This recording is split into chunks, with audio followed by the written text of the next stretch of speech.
पाकिस्तान तहरीक इंसाफ 8 फरवरी को क्या करने जा रही है। फिर वक्तन फवक्तन जब ये इस्लामाबाद में भी आते रहे हैं, इसकी जमानत नहीं वो देते कि उन्होंने पीसफुल रहना है, क्योंकि उनके तो लीडर्स बार बार ऐसे भी बातें करते हैं कि जी हमारे लोग तो छोड़ेंगे नहीं और ये कर देंगे और ऐसा कर देंगे वैसा कर देंगे। पीटीआई का तो तालिबान के बारे में जो रवैया था वो पूरी दुनिया को पता है। जैसे कि अब वो अफगानिस्तान पे ज्यादा एतबार करते हैं और अपने मुल्क पाकिस्तान पे कम एतबार करते हैं। गवर्नमेंट का या जनरल आसिम मुनीर का इंटरेस्ट नहीं है, ये पूरे मुल्क का इंटरेस्ट होना चाहिए। अस्सलाम वालेकुम, मैं हूं अरहम खान, आप देख रहे हैं आजाद सियासत। नाज़रीन, पाकिस्तान तहरीक इंसाफ शुरू से ही एहतजाज की सियासत कर रही है। इसी के नतीजे में 9 मई भी हो गया और ऑब्वियसली इसके नतीजे में उनके जो बहुत सारे अरकान पार्लिमान थे वो डी-सीट भी हुए और काफी नुकसान उठाना पड़ा पाकिस्तान तहरीक इंसाफ को।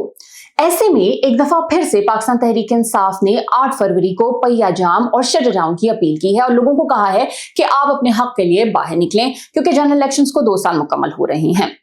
एक तरफ हम देखते हैं कि हुकूमत उनकी बात भी मान रही है और सेनेट हो या कौमी असेंबली हो, उनके हिमायत याफ्ता, उनके नामजद करदा अपोजिशन लीडर्स का तकर्रर भी हो चुका है।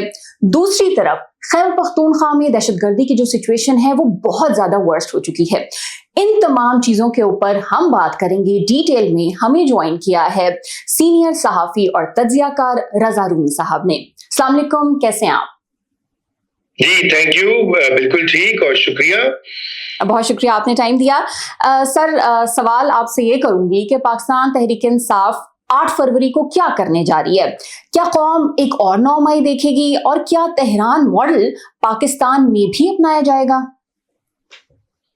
देखिए, मेरे ख्याल से 8 फरवरी का दिन जो है वो उनके लिए बहुत अहम है, पीटीआई के लिए, बिकॉज उनका ये कहना है कि उस दिन उनसे इलेक्शन जो है वो चुरा लिया गया था और 8 फरवरी 2024 का जो इलेक्शन हुआ उसमें वो समझते हैं अब 2 साल होने को है, वो समझते हैं कि वहां पे बहुत ज्यादा धांधली हुई और उस धांधली के नतीजे में उनका जो मैंडेट है वो चला गया, इसलिए वो एहतजाज करना चाहते हैं। एहतजाज उनकी काफी देर से ख्वाहिश रही। आपने अपने इंट्रोडक्शन में भी कहा, आपने 9 मई का तो जिक्र किया, लेकिन आपने जो है 26 नवंबर का जिक्र जो है जहां पर और मुख्तलिफ औकात में जो साबिक वज़ीर आला अली अमीन गंडापुर साहब जो थे वो महमूद गज़नवी बनकर बार बार इस्लामाबाद पे हमला आवर हो रहे थे।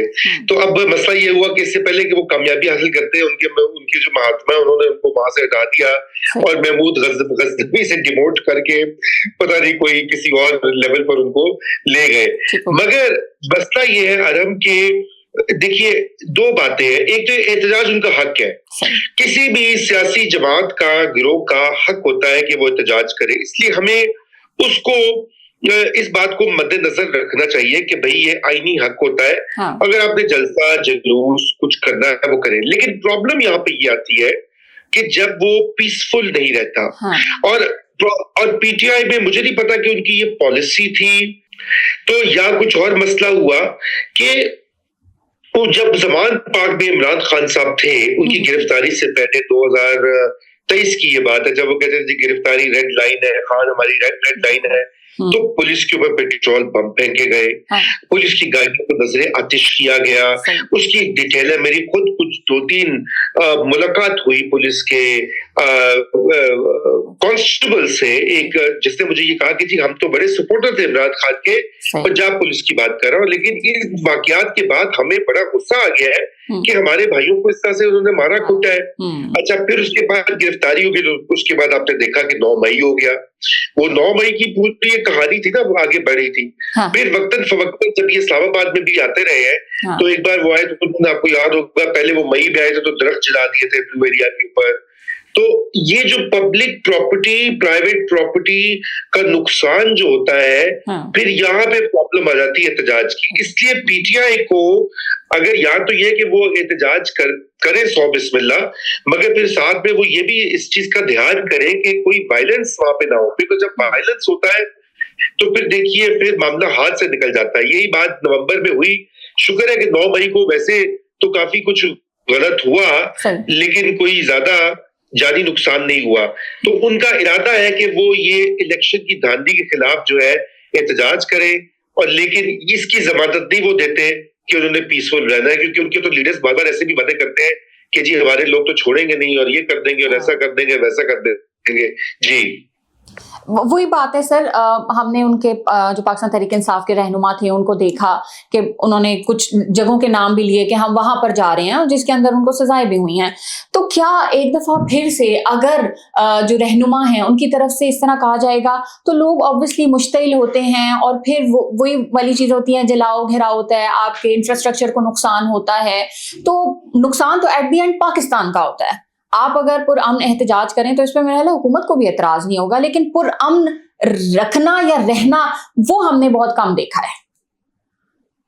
जी, मेरे ख्याल से पुरअमन बिल्कुल आपने यही मैंने अर्ज की कि ये इसको मैनेज करना फिर एक मसला बनता है। हुकूमत का तो देखिए हुकूमत की जो पॉलिसी बड़ी वाज़ेह वो कहती है कि अच्छा इनको एहतजाज करने ना दिया जाए, जितनी देर ढक के रखो अपोजिशन को बेहतर है। हमारी सारी हुकूमत ऐसे करती है। खुद खान साहब जब थे तो आपको याद है कि वो फिर बाद में तो पीडीएम का जोर बन गया था तो वो जाके जलसे करे थे। उससे पहले यही ख्वाहिश होती थी कि एहतजाज ना हो, जो सहाफी उनके हक में बात नहीं करते थे उनको वो टीवी की नौकरियों से निकाल दिया जाता था या उनको सोशल मीडिया पे कैंपेन चलाई जाती थी, हत्ता की खवातीन भी को भी स्पेयर नहीं किया गया। देखिए आसमा शिराजी हो, गरीदा फारूकी हो और हो क्या क्या उनके लिए हैशटैग भी इस्तेमाल किए गए।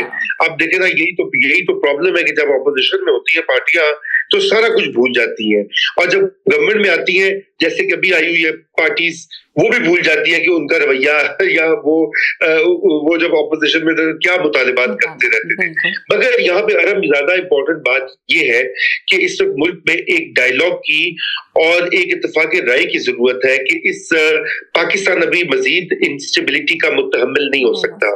अगर ये सड़कों पे जलसे जुलूस और नेपाल और बांग्लादेश जैसी तहरीकों के ख्वाब जो देख रहे हैं क्या उससे पाकिस्तान की इकोनॉमिक डेवलपमेंट हो सकेगी? मेरे ख्याल से तो इस वक्त यह है कि लचक दिखाने की जरूरत है इमरान खान और उनकी पार्टी को भी, और इधर गवर्नमेंट और जो उनके पीछे जो कुव्वतें हैं उनको भी कि मुल्क में कोई किसी किस्म की कोई अंडरस्टैंडिंग हो कि ये सिस्टम जो चल रहा है इसकी एक मियाद तय की जाए, अगले इलेक्शन पे बात की जाए, उसकी फेयरनेस से एक आजाद इलेक्शन कमीशन। तो लेट्स होप कि इफ दैट वर्क्स आउट। जी बिल्कुल, उम्मीद तो यही है कि कुछ अच्छा ही हो। अच्छा, मैं आपसे अब ये जानना चाहूंगी कि पाकिस्तान तहरीक-ए-इंसाफ के सूबाई वज़ीर हैं डॉक्टर अमजद, उन्होंने एक बार असेंबली में बयान दिया कि दहशतगर्द या तालिबान सिर्फ खैबर पख्तूनख्वा में ही हमला करते हैं, वो सिंध, पंजाब, इस्लामाबाद का रुकना नहीं करते। तो आप समझते हैं कि एक सूबाई वज़ीर का इस तरह से कहना मतलब ये डायरेक्टली एक पैगाम नहीं है फितना ख्वारिज को कि भाई आप लोग बाकी जगहों पर भी जाके अटैक्स करें? तो ये दुरुस्त है उनका इस तरह से कहना? ये बड़ा मुश्किल। देखिए अब यही है ना, आप इस तरह के सवालात उठा रही है, फिर मसला ये होता है कि अभी मैं कुछ कहूंगा नीचे ऐसी ही गालियां मुझे पड़ेंगी कि बस 2-4 दिन तो मुझे भी जो है ना डॉक्टर को रुजू करना पड़ेगा कि या तो माहिर नफ्सियात को या किसी डिप्रेशन पिल लेनी पड़ेगी। बात ये कि पीटीआई का तो तालिबान के बारे में जो रवैया था वो पूरी दुनिया को पता है, खुद खान साहब का उनको इसलिए तो आपको पता है उनकी जो अपोजिशन है केपी में और जगहों पे भी वो उनको तालिबान खान क्यों कहती है। मैं तो कभी खैर इस तरह की अलकाबात तो इस्तेमाल नहीं करता, लेकिन जब वो लोग कहते हैं तालिबान खान तो यकीनन वो एक वजह से कहते हैं, वो इस वजह से कहते हैं उनके तालिबान से ज्यादा हिमायती पीटीआई है उनकी। कमाल है, मतलब इतना अच्छा मौसम दिफा तो तालिबान नहीं कर सकते जितना ये लोग करते हैं। और अभी हमें पता है कि ये तालिबान क्या करे, पाकिस्तान के फौजियों को, पुलिस वालों को, फ्रंटियर कांस्टेबलरी को मार रहे हैं, सिविलियंस को मार रहे हैं, हजारों हमले इन्होंने किए। मतलब सिर्फ 2025 का डेटा देख लें तो हजारों हमले किए हैं, 1000 से ज्यादा जो है लोगों को शहीद किया है। उससे पिछले साल उससे भी ज्यादा हमले थे और अभी भी वो मतवातिर जारी है। और पाकिस्तान की जो भी पाकिस्तान में स्टेबिलिटी की हम ख्वाहिश करते हैं, हम चाहते हैं कि मुल्क की इकोनॉमी आगे बढ़े, तरक्की हो, कोई कंसेंसस का माहौल बने, वो उसको होने नहीं देते। तो इस पूरी सिचुएशन में और हम ये सब बयान आना बहुत अफसोसनाक बात है।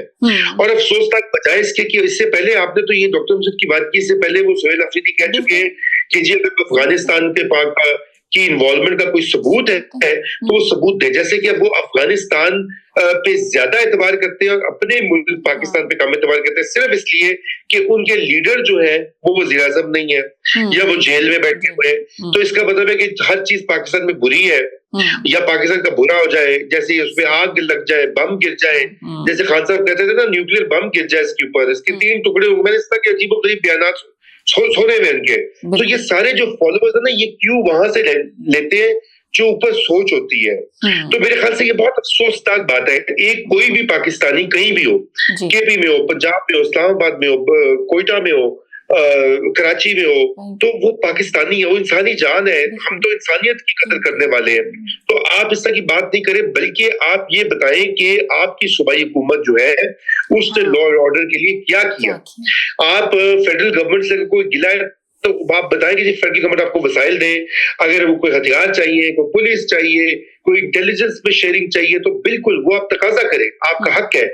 लेकिन ये कि आप उसके ऊपर पानी फेर दें और इस तरह की जो दहशतगर्द कुव्वतें या उनके बैकर्स या हैंडलर्स हैं, आप उनकी सपोर्ट करना शुरू करते तो ये तो बड़ी ज्यादती की और जुल्म की बात है। मेरी तो ये इस्तदा होगी उनसे, पीटीआई के जो दोस्त हैं, कि प्लीज खुदारा ये काम ना करें। मुल्क में आपको, आपके लिए भी, आपके बच्चों के लिए भी इतना ही इम्पोर्टेंट है कि ये फितने जो है इनका बंदोबस्त किया जाए। ये सिर्फ इस गवर्नमेंट का या जनरल आसिम मुनीर का इंटरेस्ट नहीं है, ये पूरे मुल्क का इंटरेस्ट होना चाहिए। जी बिल्कुल। अच्छा, एक चलें आसान सवाल आपसे करती हूँ कि आपको क्या लगता है कि पाकिस्तान तहरीक इंसाफ खैबर पख्तूनख्वा में दहशतगर्दी को कम करने के लिए उसके खिलाफ कितना क्या इक़दाम कर रही है? देखिए, मेरे तो ख्याल से कोई इक़दाम नहीं उसकी खास नहीं करी, क्योंकि 2-3 वजूहात है। एक तो ये कि अभी जो बात होगी कि कुछ उनका झुकाव या टिल्ट वो पता नहीं क्यों है, खौफ की वजह से है। देखिए, ये भी एक अक्सर होता है कि लोग डरते हैं कि अगर वो उनके खिलाफ बात करेंगे तो वो आके उनको अटैक करेंगे। फिर आपने देखा कि अली अमीन गंडापुर जब वजीर आला थे तो उनके रिश्तेदार भी अगवा हो गए थे। सुना था कि तावान भी पे किया जाता था, मिनिस्टर्स और एमपीएस जो है वो तालिबान उनके हलकों में आके रह रहे थे और बाकायदा उनसे भत्ता ले रहे थे और तावान पे किया जा रहा था। तो एक तो ये खौफ का आंसर है बिल्कुल, मगर खौफ इज नेवर अ पॉलिसी। खौफ कोई स्ट्रेटजी नहीं होती, हिकमत अमली नहीं होती। खौफ को तो ओवरकम करना होता है। अगर हुकूमतें जो अरबाब इख्तियार है, अगर वो खौफजदा हो जाएंगे तो फिर आम लोग तो गए, भाड़ में गए। अच्छा, दूसरा आंसर इसमें जो है वो है इनकी कुछ मिली भगत भी है। ये भी इतलात आई कि बहुत से ऐसे तालिबान के या तहरीके तालिबान पाकिस्तान के गिरोह या लोग हैं जो मुख्तलिफ हलकों में असर रखते हैं और इसलिए वहां के जो लोकल पीटीआई के एमपीएस हैं या और पॉलिटिकल जो उनके कैडर्स होते हैं या कोई पॉलिटिकल ओहदेदार होता है, वो कहते हैं कोई नहीं यहाँ पे रहने दो, थोड़ा बहुत करते रहेंगे एफसी को, वो हम नहीं इनको छेड़ते। तो एक तो ये एंगल भी है। दूसरा तो इस लिहाज से मुझे तो बिल्कुल अब वहां पे जो है सीटीडी, मुझे ये पता, मैं उस दिन बल्कि बात कर रहा था, हसन खान साहब अब सहाफी जो है वहां के बड़े मुस्तनद, हमाद हसन साहब भी, मेरे से बात हुई थी, वो कहते हैं कि वहां का सीटीडी डिपार्टमेंट बड़ा कमजोर है और पुलिस को और वसाइल और जिसे कहना चाहिए रिसोर्सेज चाहिए ताकि वो उसका मुकाबला कर सके। लेकिन उसके लिए पॉलिटिकल डायरेक्शन आना जरूरी है। इस वक्त उनकी तवज्जो जो है वो ना तो गवर्नेंस पे है, ना तरक्याती कामों पे है, ना लॉ एंड ऑर्डर पे। उनकी एक ही फोकस है, वो फोकस है कि अडियाला का पे जाके ताला कैसे तोड़ रहा है, यहाँ से लश्कर कैसे तैयार कर दे। उसके लिए वो 26 नवंबर को मोहसिन नकवी ने टक्का लगा दिया था। उसके बाद से हमको शशोपंज में 1 साल से और कुछ उनके कैडर्स डरे भी हुए हैं और हम नहीं चाहते कि इस तरह की दोबारा से रिपीट हो। लेकिन उनको भी चाहिए ना, पीटीआई को भी चाहिए कि वो पीसफुल प्रोटेस्ट जो है उसका इनेकाद करे और गवर्नमेंट को चाहिए कि कुछ उसके ऊपर वो समझौता करे उनसे। लेकिन coming back to terrorism issue, असल बात यह है कि उनकी पॉलिटिकल विल नहीं है इस वक्त और यही चीज मेरे ख्याल पीजीआईएसपीआर ने भी अपनी प्रेस कॉन्फ्रेंस में उसका जिक्र किया, बार बार नेक्सस का बात किया उन्होंने, पॉलिटिकल एलिमेंट्स और दहशतगर्दी। ठीक है, लास्ट में सर मैं आपसे ये जानना चाहूंगी कि क्या जो मौजूदा वज़ीर आला खैबर पख्तूनख्वा हैं सुहेल आफरीदी, वो इमरान खान और पाकिस्तान तहरीक इंसाफ के लिए अली अमीन गंडापुर जो साबिक वज़ीर आला हैं उनसे बेहतर साबित हो रहे हैं? क्योंकि इमरान खान ने स्ट्रीट मूवमेंट का भी उनको कह दिया है और एक तरफ जो डायलॉग्स की बात है वो बैरिस्टर गौहर कहते हैं कि भाई उसका मेरे पास इख्तियार नहीं है। तो ये इन तमाम चीजों को आप कैसे देख रहे हैं कि सुहेल खान आफरीदी क्या बेहतर साबित होंगे इस तमाम सिचुएशन में अली अमीन गंडापुर से? देखिए, पहली तो ये बात है कि मैं आपको, अब आप जो दूसरी साइड है ना वो मुझे गालियां देगी। मेरे ख्याल से सुहेल आफरीदी ने मुझे तो काफी मुतासिर किया है, हैरान किया है क्योंकि उनका जो रवैया है काफी संजीदा है। अच्छा। बातचीत में भी वो जिस तरह करते हैं, लाहौर वो आए थे, मैंने उनकी प्रेस कॉन्फ्रेंस देखी, सैयद मुजम्मिल शाह ने उनसे बड़े टफ सवालात किए, केपी में बच्चे स्कूल के बाहर क्यों है, उन्होंने बड़े तहम्मुल से ठहराव से जवाब दिया। और फिर वो स्माइल करते रहते हैं, यूथ है, आपको पता है जेंजी का जमाना है, जेंजी तो वो नहीं है, मिलेनियम है, लेकिन मिलेनियल जो है वो भी यंग लोगों को अट्रैक्ट करता है, तो उस लिहाज से तो सोहेल अफरीदी का बीच बड़ा अच्छा है। गंडापुर साहब को बड़ा सुल्तान राइट टाइप में मुझे, और मैं ये कर दूंगा, मैं चढ़ाई कर दूंगा, धमकियां तड़ियां। सोहेल अफरीदी ज्यादा मेलो है, ज्यादा चार्मिंग है। अच्छा, अब आपने पूछा कि क्या वो गंडापुर से ज्यादा साबित बेहतर होगा सिपाही खान का? देखिए, उसकी कोशिश तो है। अच्छा। लेकिन उसको सिपाही बेहतर साबित होने के लिए एक साजगार माहौल चाहिए ना। यानी कि अब वो जुलूस तो तैयार कर लेगा, नौजवानों को भी मुतहरिक कर लेगा, लेकिन क्या वो इस्लामाबाद में डी चौक पहुंच पाएगा? डी चौक में ना सिर्फ पहुंचना तो एक चीज है, वहां जाके बैठना और बैठे रहे और लोग जमा होते रहे। देखिए ना, इनका तो ये प्लान है ना, इस वक्त सारी जो उम्मीदें हैं वो पीटीआई की, उनके ऊपर पानी फिर गया है। ट्रंप ने उनके हक में कोई बात नहीं की, IMF ने उनका पाकिस्तान की इमदाद कर दी, उनके तमाम तर कोशिशों के बावजूद बैरून मुल्क पाकिस्तानियों ने अपने ज़र मुबादला भेज रहे हैं अपने घरों को, बल्कि इस साल तो $40 अरब से ज्यादा हमारे जो ओवरसीज पाकिस्तानी पैसे भेज रहे हैं पाकिस्तान में। मतलब ये तो बहुत ही खुशी की बात है कि अपने घर वालों की मदद करें, लेकिन पाकिस्तान का भी फायदा हो रहा है। और सारी तदबीरें, फिर उन्होंने 9th में की कोशिश की कोई बगावत शवावत हो जाए, वो भी नहीं बात बनी।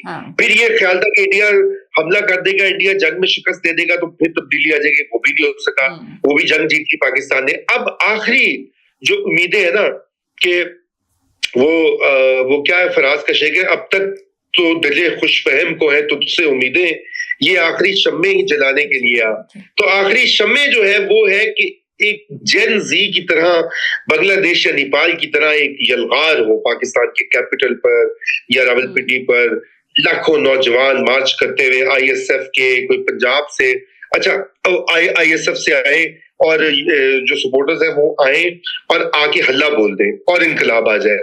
अब सोहेल अफरीदी कोशिश तो कर रहा है, वो गया कराची भी, लाहौर भी आया है, वो वहां पेशावर में भी लगा हुआ है, उसको टास्क दिया गया, जाहिर बात है खान साहब का हुक्म है मुर्शद पाक का, तो कैसे वो टालेगा? नहीं तो अगर वो टाल देगा तो फिर वो वज़ीर आला नहीं रहेगा, या पार्टी से निकाला जाएगा, या सोशल मीडिया वालों ने गालियां दे दे के उसको गद्दार डिक्लेयर कर करके उसकी हजामत बना देनी है, जो वो करते हैं सारे बैठे हुए बाहर और पाकिस्तान में कि जी गद्दार गद्दार बिक गया है।